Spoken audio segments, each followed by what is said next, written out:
Sejam bem-vindos. Hoje, em finais de tarde, um pouco a caminhar para o chuvosa, é com imenso gosto que vou tecer algumas considerações e ler a biografia de Aquilino Ribeiro.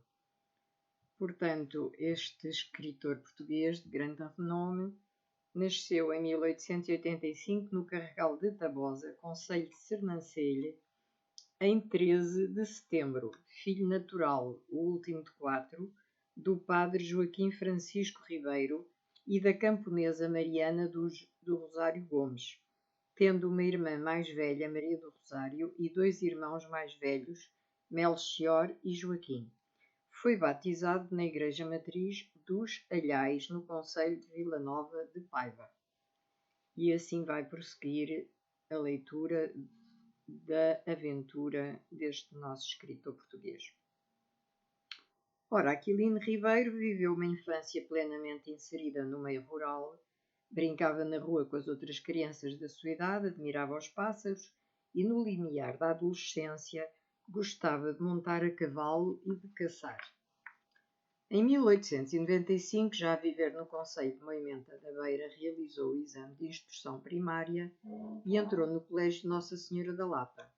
Em 1900 entrou no Colégio de Lamego, em Lamego, e a seguir foi mandado para o Seminário de Beja, para onde iam os ordenandos mais recalcitrantes de ir ao escritor, nas suas memórias, obedecendo a um desejo da sua mãe, que queria fazê-lo sacerdote.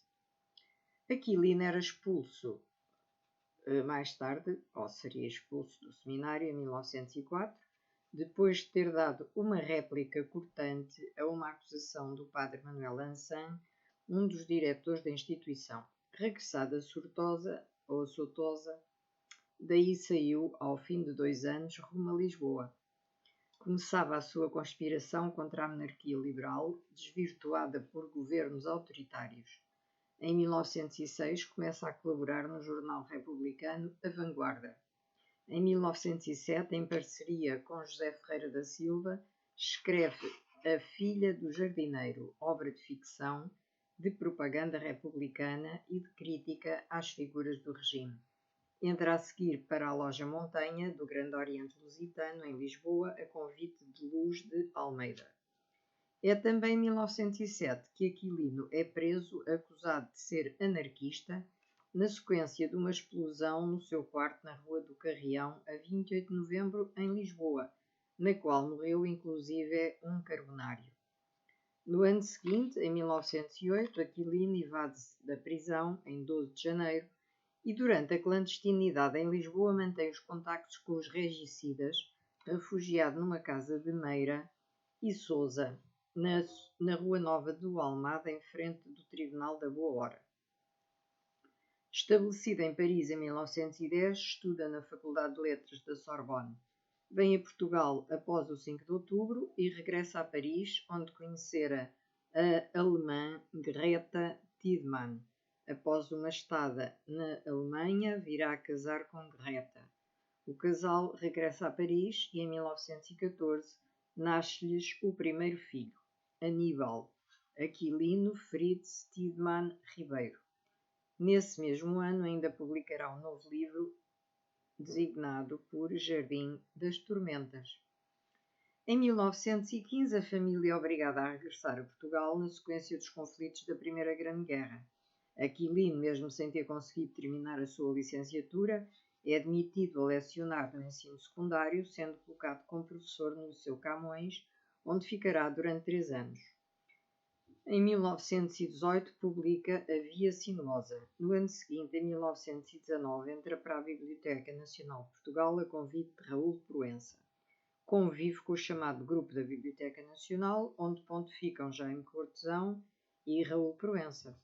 Publica Terras do Demo e a primeira versão do seu conto Valoroso Milagre na revista Atlântida, número 32, cuja trama se passa no mosteiro de Nossa Senhora da Assunção de Tabosa, situado na sua freguesia natal, a quando das invasões francesas. É na Biblioteca Nacional que Aquilino Ribeiro é procurado por pessoas de suas relações para lhe mostrarem uma ata do regicídio. Em 1921, integra a direção da revista Seara Nova. Em 1922, publica o Malhadinhas, integrado no livro Estrada de Santiago, o qual inclui também uma nova versão do valoroso Milagre. Em 1927, entra na revolta de 7 de fevereiro, em Lisboa. Exila-se em Paris. No fim do ano, regressa a Portugal clandestinamente, após falecer a primeira mulher. Em 1928, entra na revolta de Pinhel, encarcerado no presídio de Fontelo, em Viseu, evade-se e volta a Paris. Em 1929, casa em Paris com Jerónima Dantas Machado, filha de Bernardino Machado. Do casal virá a nascer em 1930 o segundo filho, Aquilino Ribeiro Machado, que viria a ser o 60º presidente da Câmara Municipal de Lisboa, de 1977 a 1979. Em Lisboa é julgado à revelia em tribunal militar e condenado. Em 1931 vai viver para a Galiza. Em 1932 volta a Portugal clandestinamente. Em 1933 recebe o prémio Ricardo Malheiros da Academia das Ciências de Lisboa pelo seu livro As Três Mulheres de Sansão.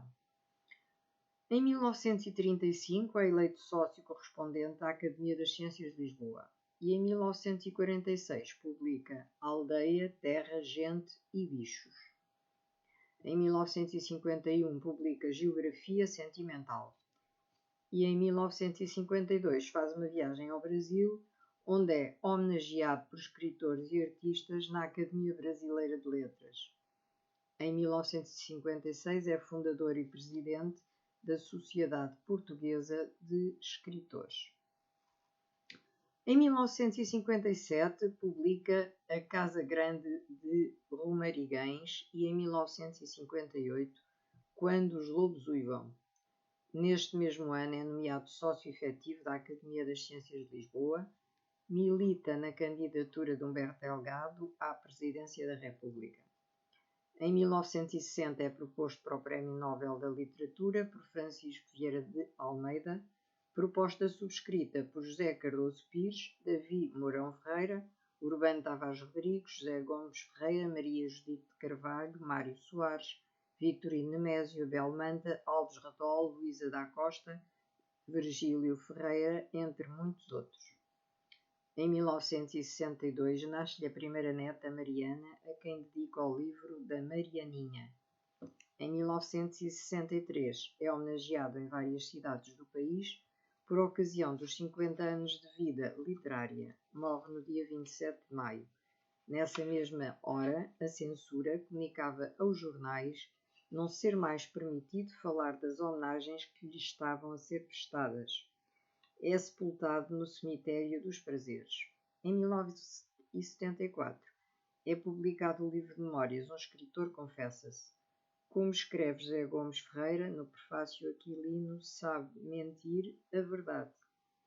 Em 1982, a 14 de abril, é agraciado a título póstumo com o grau de Comendador da Ordem da Liberdade. E em 2007, por decisão unânime, a Assembleia da República decide homenagear a sua memória e conceder aos seus restos mortais as honras de Panteão Nacional. A cerimónia de transladação para o Panteão Nacional ocorreu a 19 de setembro desse mesmo ano, não obstante objeções por parte de alguns grupos de cidadãos devido ao seu assumido envolvimento no regicídio de 1908. Quanto à sua obra, a linguagem de Aquilino Ribeiro caracteriza-se fundamentalmente por uma excepcional riqueza lexicológica e pelo uso de construções frásicas de raiz popular cheias de regionalismos. Aquilino foi sobretudo um estilista e, por isso, a sua linguagem vernácula é arejada, frequentemente condimentada nos diálogos com expressões entre grotescas e satíricas. Apesar de ter optado por uma literatura de tradição, Aquilino procurou, ao longo da sua vida, uma renovação contínua de temas e processos, tornando-se assim muito difícil sistematizar a temática da sua vastíssima obra.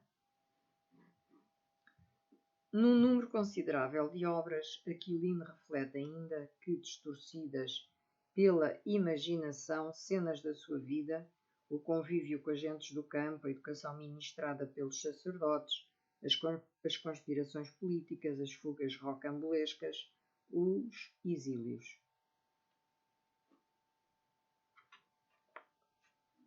Em 1932, ano em que fixa residência na Cruz Quebrada, todos os ambientes, contextos e personagens que Aquilino cria remetem para a sua querida beira natal. O Malhadinhas, andam faunos pelos bosques e terras do Demo, constituem o melhor desta situação. De facto, ver-nos-emos com uma extrema facilidade, envolvidos com as suas personagens beirãs, os seus costumes, tradições e modos de falar típico.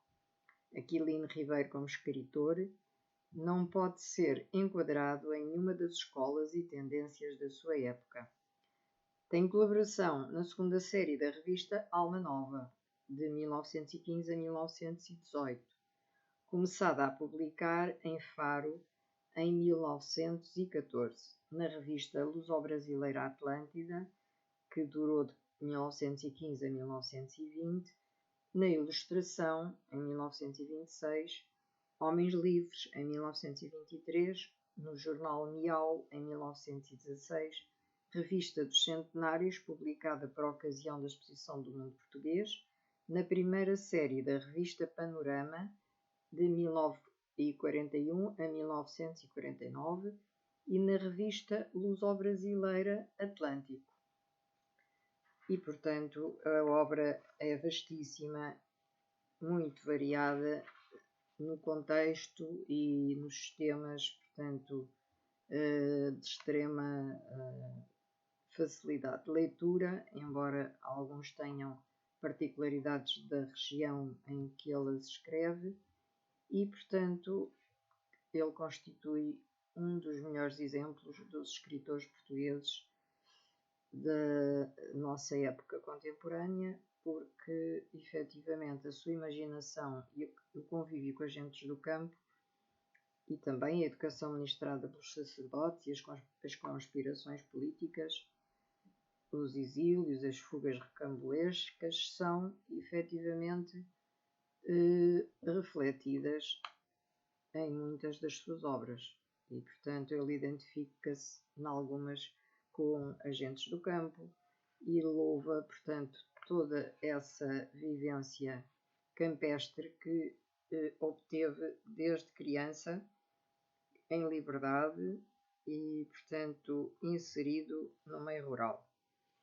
E por hoje é tudo sobre o nosso escritor Aquilino Ribeiro, que nasceu em 85 e faleceu em 1963, portanto, um dos grandes escritores portugueses, sempre a recordá-lo. Boa tarde e que tenham gostado desta live e recordem o texto sobre Aquilino Ribeiro.